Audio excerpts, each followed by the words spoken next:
So hello friends, so in this video we will try to see the data mining system architecture which I have explained in the earlier class with his example. Okay, so as you can see we use data mining to mine knowledge from a large amount of data. Okay, so the data are generated very rapidly and in a very huge amount. So all of us are very comfortable with any e-commerce application. So I will try to describe the data mining system architecture with the help of an e-commerce application. So let's take example of Flipkart. We all know that Flipkart is a popular e-commerce application. Okay. So for example, as you know, Flipkart does not have his own data. Okay. Flipkart sells electronics, it sells cosmetics, it sells other material, but it does not have its own data.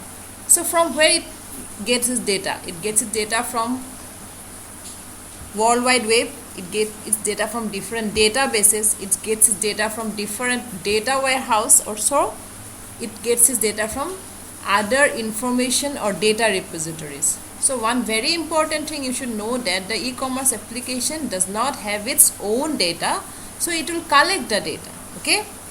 So for example, I want to buy a laptop, okay, from Flipkart. Okay. So my some of my filter things I will put in the search of the Flipkart application is that I want a laptop ranging from 50 to 75,000. Okay, and my laptop should have suppose 8 GB of random access memory or the main memory. Okay, then it should have 1 terabyte of hard disk. So these are my search criteria. So what I will do in the front end or in the front page of the Flipkart, I will type my search criteria. So using the graphical user interface, there is a graphical user interface. I will put the search here that I need a laptop having range from 50,000 to 70,000 with 8 GB of memory and 1 terabyte of hard disk. So this is nothing but the pattern. The pattern that I want to search is the pattern that a laptop having the range from 50,000 to 75,000 having 8 GB of memory, main memory, and 1 terabyte of secondary memory. So this is the pattern I am looking for. So this is the pattern evaluation model. In examination, whenever you look for previous year question paper, you will always in a hurry to see the pattern.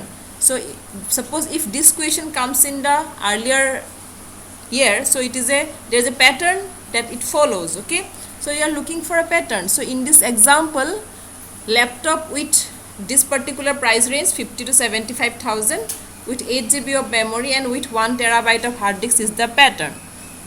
Okay, so the database engine or the database application, so it will give the pattern to the database server. Okay, so the data mining application, so along with this it will also do some other data mining application. So what are the data mining application that we know? Yes, it may do association, it may do clustering. So how it will do?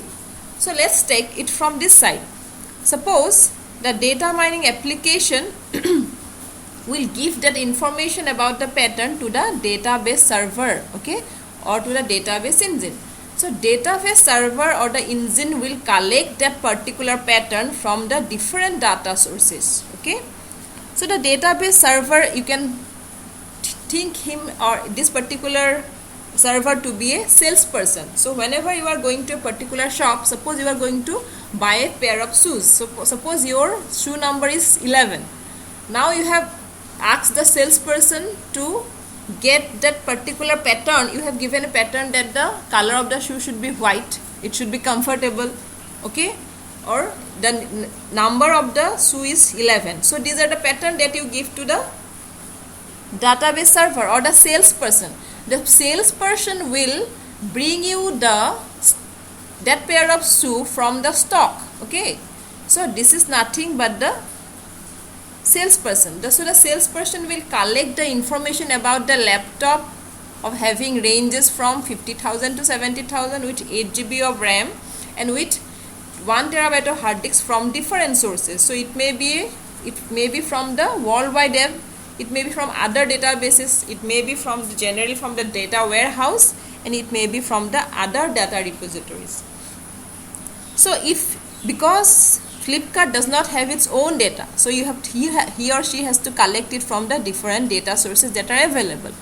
So after gathering the data or the information from different data sources, it will perform some pre-processing. Okay, so what are the pre-processing tasks that it will perform?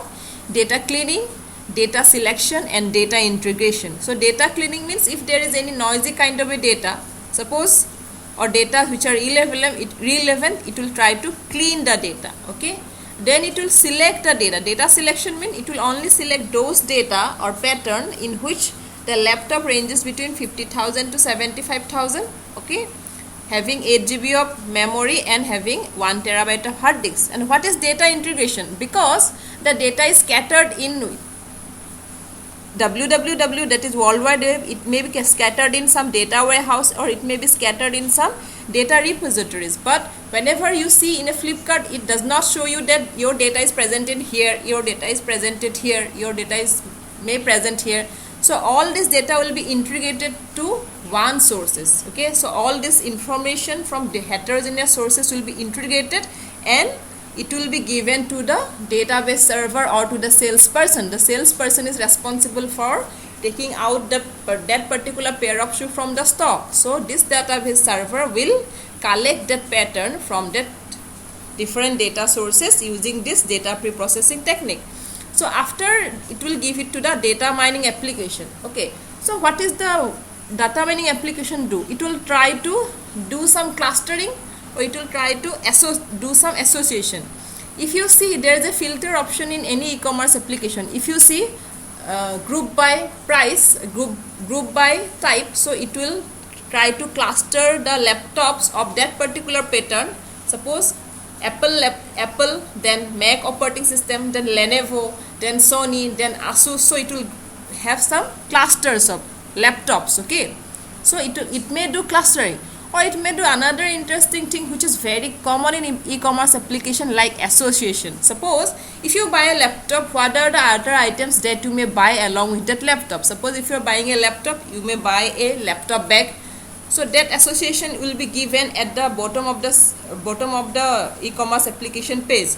Or if you are going to buy a laptop, you may buy a wireless mouse. So those are the association. So it will perform that association.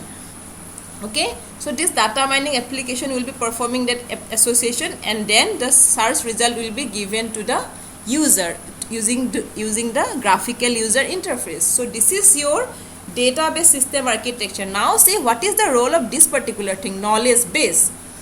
So whenever you have not searched anything, so there is no knowledge gathered in the knowledge base.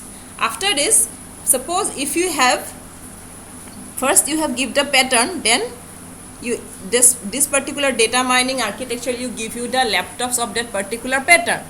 So at this time, the knowledge base is gathered with the knowledge of your pattern. Okay, next time you are searching the same thing, it won't ask the data mining application to go to this hierarchy. So it will simply go to the knowledge base, and it will try to capture all the knowledge from the knowledge base, and it will try to give it to the user. So no need to go to the bottom level if you have the gathered knowledge in the knowledge base. So not the knowledge base is gathered knowledge every time you have searched something in your graphical user interface using the e-commerce application.